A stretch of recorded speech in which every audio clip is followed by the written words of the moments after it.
Eldrazi are one of the most powerful creature types in all of the Magic multiverse. They are huge, colorless, extra-dimensional beings that made their debut in Rise of the Eldrazi in 2010. In that set, they wreaked havoc on the plane of Zendikar, something they would do again in Battle for Zendikar block, and they would also go after a new plane in Shadows over Innistrad block. These Brobdingnagian Eldritch monsters tend to get super powerful cards with eye-popping mana costs, text boxes, and stat lines. Many of them are heavily played in multiple formats, leading to them being in very high demand. As a result, there are quite a few Eldrazi that cost a significant chunk of change. In this video, we'll take a look at the 10 most expensive Eldrazi in Magic, and I'll explain what makes each of them so expensive. This video is sponsored by Card Kingdom. Use the links in the description to visit their store.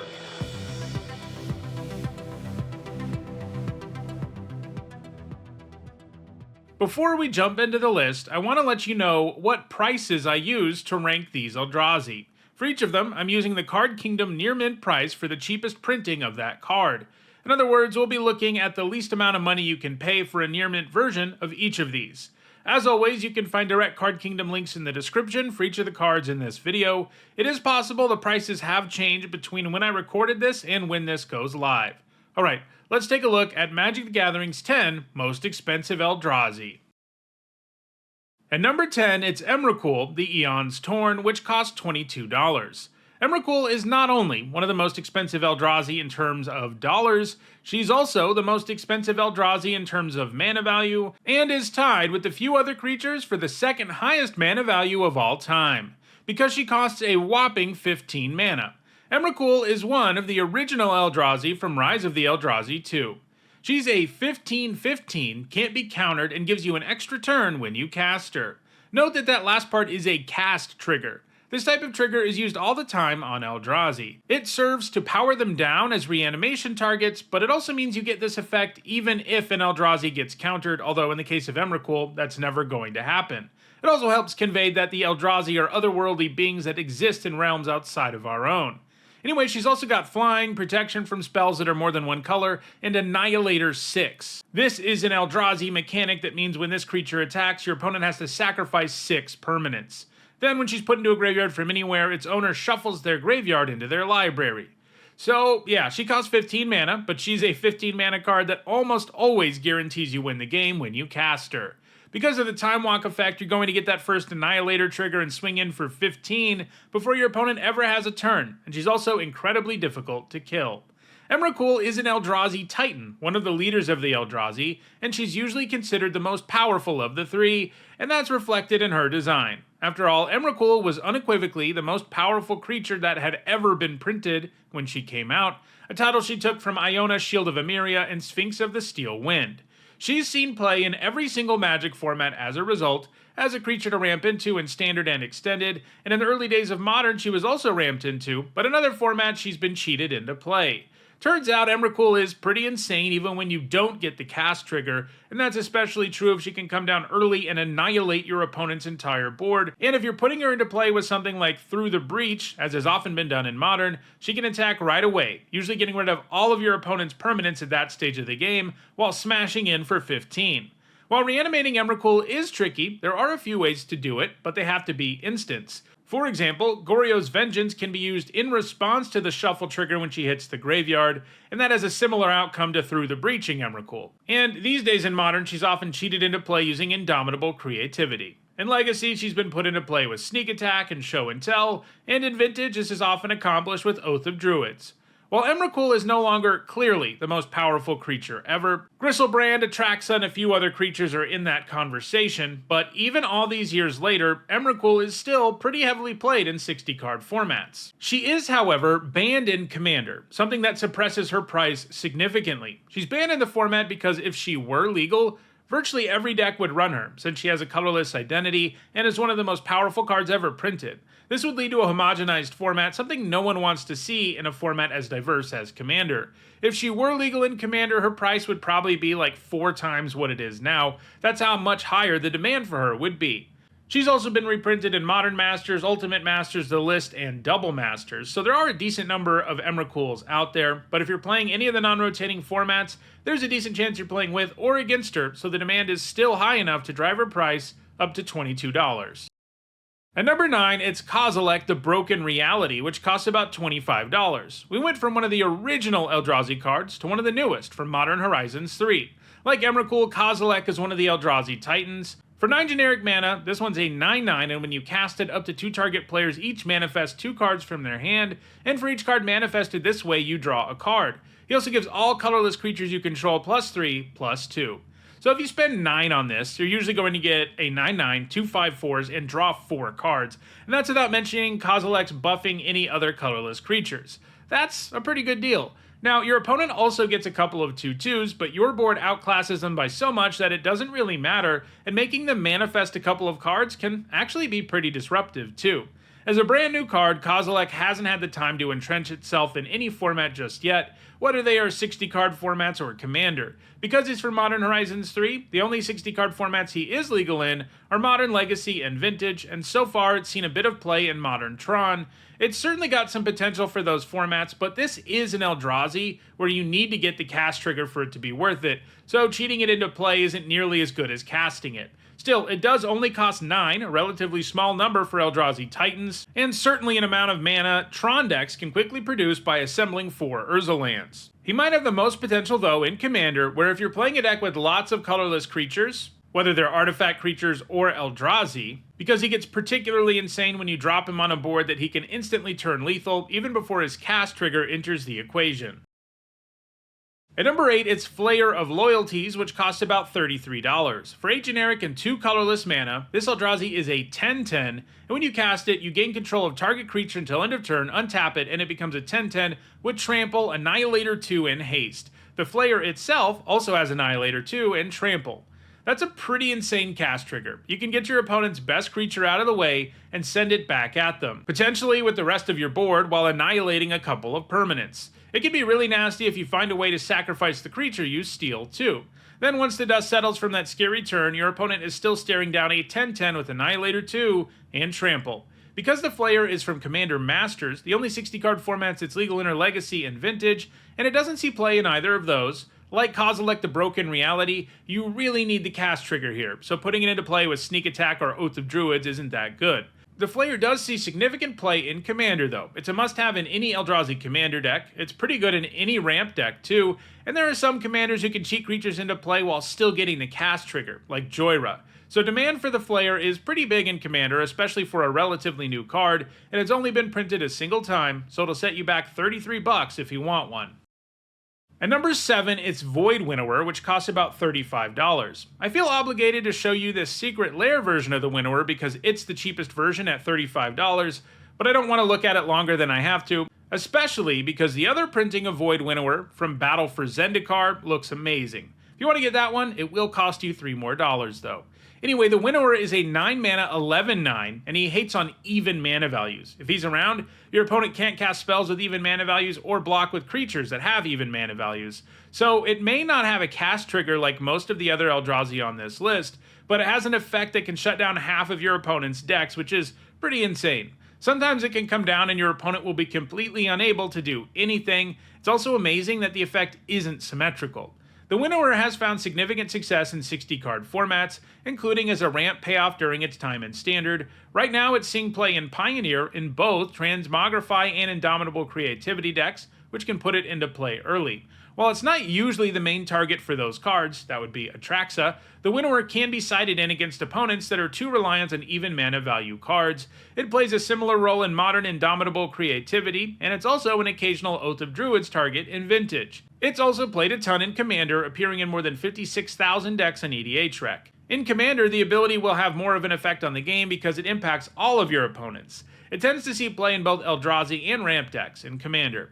So there's plenty of demand for Void Winnower in both 60-card formats and Commander, and the only printings of the card are the original one from Battle for Zendikar and the Secret Lair. There just aren't enough Void Winnowers out there to meet demand, so it costs about $35 to get your hands on one. At number 6, it's Emrakul, the World Anew, which costs about $40. Like Kozilek, the Broken Reality, this is from Modern Horizons 3. This newest incarnation of Emrakul continues the legacy of Emrakul being an insane creature. For 12 generic, she's a 12/12, and when you cast her, you gain control of all creatures target player controls. She also has flying and protection from spells and permanents that were cast this turn, and when she leaves the battlefield, you sacrifice all creatures you control. She also has Madness for 6 colorless, which means if you discard her, you can pay that alternate cost to cast her. The original Emrakul could time walk when she entered. This one is a mass mind control, another insane effect that's likely to leave your opponent incredibly vulnerable while buffing your board in a huge way, and even if they manage to take her down, which itself is a very difficult task, they never get their creatures back because they get sacrificed. Most of the time that will just lead to parity, if they can even pull it off. She's quickly found a home in modern Tron decks where she's already put up some top 8s, so she's in pretty high demand for the format. She's also showing up a lot in Commander. It'll be interesting to see whether or not she manages to remain unbanned, as her game warping effect is strong enough that many decks are going to jam her into them, especially if they have a discard or ramp theme. At number 5, it's Ulamog the Ceaseless Hunger. For 10 generic mana, it's a 10/10, and when you cast it, you exile 2 target permanents. Ulamog is also indestructible, and when it attacks, the defending player exiles the top 20 cards of their library. This Eldrazi is surprisingly easy to chump block, but it doesn't matter a whole lot since a couple of those exile triggers are likely to mill your opponent out.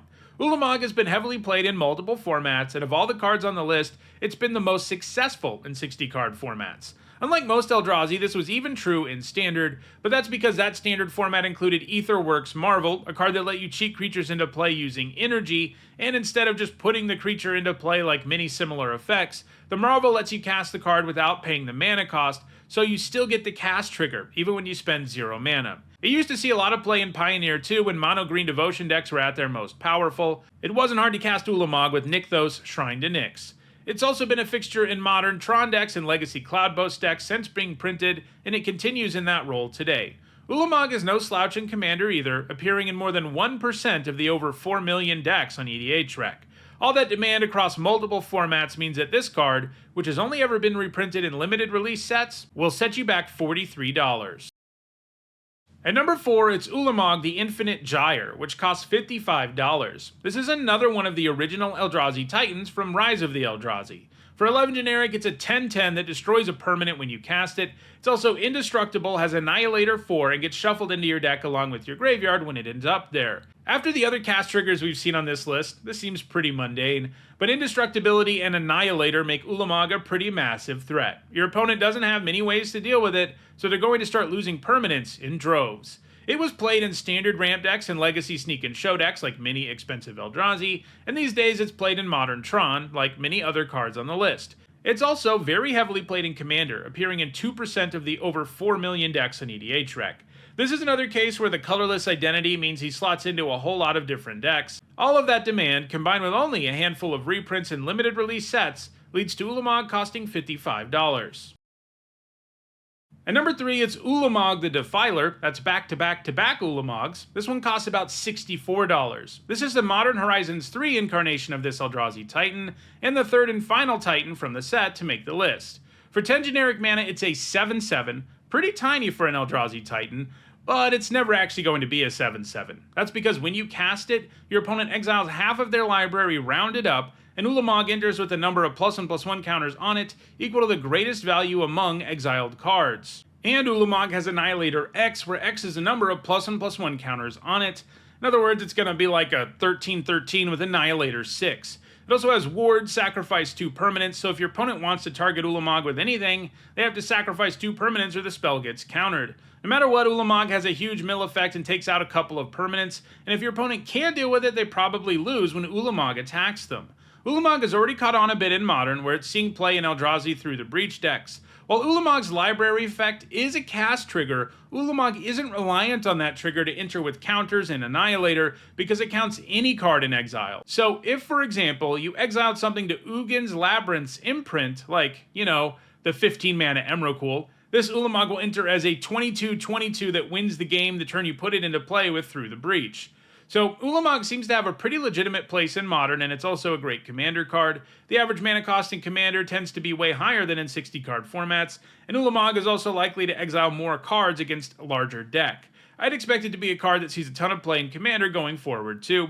All of that demand, coupled with the fact that it's a mythic rare in a brand new set, means that the demand for Ulamog is through the roof, and that's how you get to a $64 price tag. At number 2, it's Emrakul the Promised End, which costs about $65. That means all 3 incarnations of Emrakul are on the list, just like Ulamog. Part of the reason for this is that they never fail to give her the most insane cast triggers, and that's certainly true here. This is from her appearance on the plane of Innistrad, so the number 13 is of course featured quite prominently. She's a 13 mana, 13/13 who costs 1 generic less for each card type among cards in your graveyard, and when you cast her, you gain control of your opponent's next turn, and they get an extra turn after that one. She's also packing flying, trample, and protection from instants. So as usual, she's huge, hard to kill, hard to block, and she has a game-breaking cast trigger. One kind of insane thing about this Emrakul is that she can also have a reduced cost. If you're good at loading the graveyard, casting her for 6 or 7 is very doable. While the cast trigger might sound sort of unimpressive, since you hand your opponent an extra turn after you take one for them, trust me, it's better than it sounds. This is because you can completely wreck them by sending all of their creatures into ugly attacks where they die without killing anything, by pointing their removal spells at their own things, and any number of other things. Suffice it to say, by the time your opponent gets that extra turn, their board is going to be completely wrecked, so it doesn't really matter that they get that turn. Like Ulamog the Ceaseless Hunger, this is an Eldrazi that was heavily played in Standard as a result of Aetherworks Marvel. In fact, the combo was so disgusting that Emrakul had to be banned out of Standard. Of course, that ended up not being enough because of the aforementioned Ulamog, and ultimately the Marvel itself also got banned. It's gone on to significant success in all the different kinds of decks we've mentioned throughout this video, Devotion to Green, Tron, Cloudpost, and so on, but unlike other Eldrazi, she also sees play in graveyard decks that can effectively lower her cost. She's also seen a fair bit of play in Commander, appearing in around 40,000 decks in EDH Rec. I think she's a little bit underplayed, to be honest. She should be a staple in graveyard decks, but all of that demand is still enough for her to cost $65. And at number 1, it's Kozilek, Butcher of Truth, which costs about $66. He may only have 2 cards on the list, unlike Emrakul and Ulamog, but at least he holds the number 1 spot. This is the original Kozilek from Rise of the Eldrazi, which means all 3 of the Titans from that set made the list. For 10 generic mana, you get a 10/10, and when you cast it, you draw 4 cards. It also has Annihilator 4 and the same shuffle trigger the other Rise of the Eldrazi Titans have. That's a pretty good cast trigger. Drawing 4, even if your opponent can counter Kozilek, feels awesome, and if Kozilek resolves and remains in play, he's going to take out tons of permanents. It's followed pretty much the same trajectory as the other Titans from Rise of the Eldrazi, bit of play in standard ramp decks and more significant play in formats where it can be cheated into play. Right now, the 60-card deck it sees the most play in is Modern Mono Black Control, a deck that uses Cabal Coffers to produce lots of mana. It sees the most play in Commander of any card on the list, appearing in almost 80,000 decks in the format, and like the other original Titans, all its reprints have come in limited release sets. So there just aren't that many of them out there. That's what results in a $66 price tag. So those are the most expensive Eldrazi in Magic. If you want to get your hands on any of these colorless behemoths, check out the description, where you can find a direct Card Kingdom link for each card in this video. If you want to make sure you catch future videos, don't forget to subscribe. If you want to catch up on past videos, you should see a playlist on your screen shortly. Thanks for watching.